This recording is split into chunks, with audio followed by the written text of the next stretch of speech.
بس اقول يا حسين منصور، مريم حسين ترى مش من عمرك يعني اصلا. اي شيء لا تطلع الهوا والاخت اللي معاه بعد والثاني خير الهجوم على مريم حسين.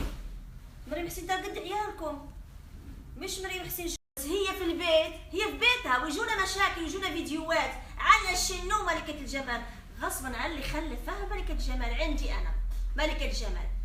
اول شيء الانسان هذا يا اخوي انا لا اعرفك ولا تعرفني، وانتي يا الحبشية لا عرفت ولا تعرفيني. فنانات الخليج من غير لجنة محكمة، من غير ناس مثقفين دكاترة، على كيف منه هو شرب فلوس؟ انا ملكة فلوس؟ انا ملكة جمال الخليج. على شنو؟ بالله عليكم هذا الحين انت الحين عرفت ليش انا قلت ما يشرفني؟ لأن وقوفك بهالطريقة هذه فنانات الخليج من غير لجنة. بقول له استاذ حسين منصور، هلا بس حسين منصور ولا مره التقيت وياه ولا بيشرفني التقي وياه مثل هالاشكال. الانتقادات حاولتها بعض. اول شيء انا في شغله بقولها، انا دوم مشاكلي مع البنات او الحريم اللي في الوسط الفني الحين صاروا رجال.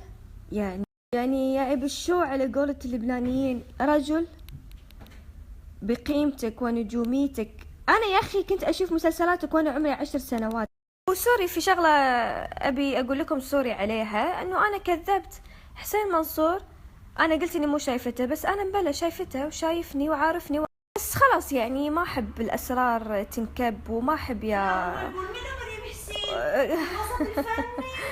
ما علينا اي انا نكي علينا يا منصور. انا بصراحة فنانات الخليج من غير لجنة محكمة، من غير ناس. انا بصراحة حسيت ان كنت صيدة لبعض الحريم. في قمة الوقاحة وقمة الوقاحة وقلة الأدب، وما في أدب الحوار اللي تبدأ.